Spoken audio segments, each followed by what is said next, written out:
یحییٰ بن سعید نے خبر دی، انہیں حنظلہ بن قیس انصاری نے، انہوں نے رافع بن خدیج رضی اللہ عنہ سے سنا۔ وہ بیان کرتے تھے کہ مدینے میں ہمارے پاس کھیت اوروں سے زیادہ تھے۔ ہم کھیتوں کو اس شرط کے ساتھ دوسروں کو جوتنے اور بونے کے لیے دیا کرتے تھے کہ کھیت کے ایک مقررہ حصے کی پیداوار مالک زمین لے گا۔ بعض دفعہ ایسا ہوتا کہ خاص اسی حصے کی پیداوار ماری جاتی اور سارا کھیت سلامت رہتا، اور بعض دفعہ سارے کھیت کی پیداوار ماری جاتی اور یہ خاص حصہ بچ جاتا۔ اس لیے ہمیں اس طرح معاملہ کرنے سے روک دیا گیا، اور سونا اور چاندی کے بدل ٹھیکہ دینے کا تو اس وقت رواج ہی نہ تھا۔ نقدی کرائے کا معاملہ اس وقت نہیں ہوا کرتا تھا۔ صحیح بخاری حدیث نمبر 2327۔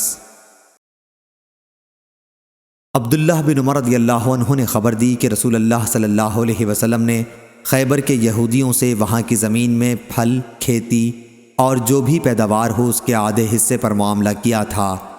آپ صلی اللہ علیہ وسلم اس میں سے اپنی بیویوں کو 100 وسق دیتے تھے، جس میں 80 وسق کھجور ہوتی اور 20 وسق جو۔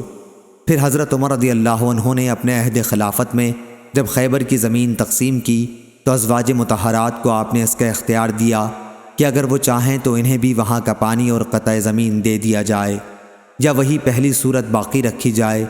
چنانچہ بعض نے زمین لینا پسند کیا اور بعض نے پیداوار سے وسق لینا پسند کیا۔ حضرت عائشہ رضی اللہ عنہا نے زمین ہی لینا پسند کیا تھا۔ صحیح بخاری حدیث نمبر 2328۔ یحییٰ بن سعید نے بیان کیا، ان سے عبید اللہ نے، ان سے نافع نے اور ان سے عبداللہ بن عمر رضی اللہ عنہ نے کہ نبی کریم صلی اللہ علیہ وسلم نے خیبر کے پھل اور اناج کی آدھی پیداوار پر وہاں کے رہنے والوں سے معاملہ کیا تھا۔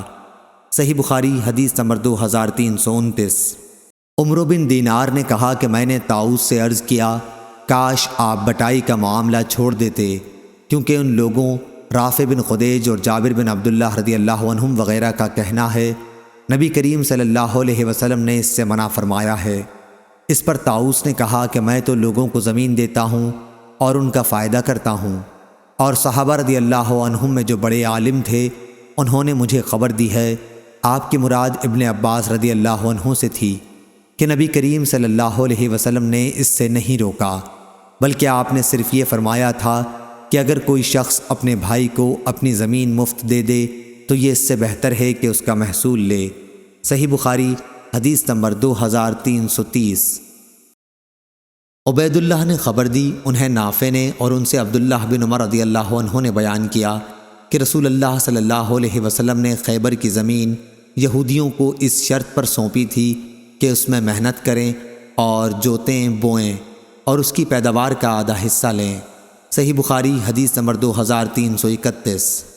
سفیان بن عینہ نے خبر دی، انہیں یحییٰ بن سعید انصاری نے، انہوں نے حنظلہ زرقی سے سنا کہ رافع بن خدیج رضی اللہ عنہ نے کہا، ہمارے پاس مدینے کے دوسرے لوگوں کے مقابلے میں زمین زیادہ تھی۔